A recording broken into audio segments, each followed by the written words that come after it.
In September 2015, you had an evaluation of SSA's listing of impairments. You'd indicated that the SSA is making progress on updating its listings, but hasn't updated some of the listings in decades. When were the mental impairment listings last updated? Mr. Smith, the last time from our work on this thing was in 1985, and we've noticed that SSA has the intention of updating it, and that we were given one date of possibly April or May of this year as an update coming out. It has not come out as of yet. So we are talking pretty much 20 years of old data. Right.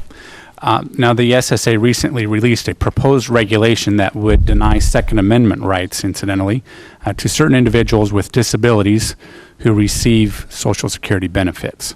Which listings will they be using to make this determination? They will be using those same 1985 disability listings, specifically the one for mental disability, which is 12.0. Okay. So the Social Security Administration repeatedly failed to meet even the self-imposed and recommended deadlines to update the listings. And some listings have not been updated since the 1980s, as you indicated. Certainly this is unacceptable. And now the Social Security Administration will be using these outdated listings to make judgments about people's Second Amendment rights. Is that accurate? That's correct. That's the direction things are going in, yes. Okay. So the Social Security Administration has recently proposed using the need for a representative payee as a determining factor for whether an individual should be denied his or her Second Amendment rights.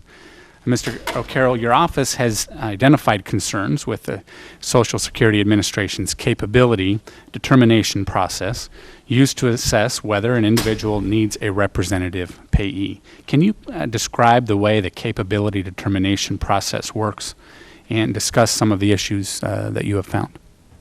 Yes, Mr. Smith. A couple of those on it. And I might add that we don't have much work done on this thing. What's been coming up with this program is it's fairly new, so we're still trying to work our way through it.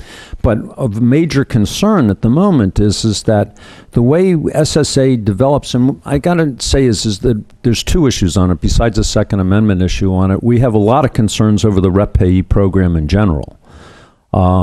We've done a lot of work on it, and it's one of those things is that it's a subjective decision on the part of a claims rep from SSA as to whether or not it appears a person can handle their own personal issues and whether they need assistance.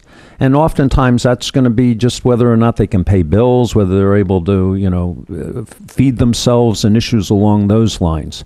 So it's not a scientific decision on it. It's one of, pretty much personal opinion.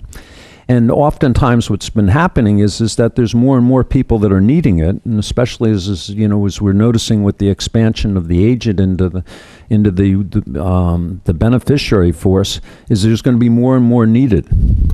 So anyway, that's our biggest concern on it is that the level of decision on it is more in terms of just being able to take care of yourself, not whether or not you can have the right to carry a gun. Okay. I appreciate that, and I know that a lot of efforts are being made to do the right thing. I would hope, and I want to support those types of efforts. But I also hope that we can be very careful, especially as it relates to constitutional rights.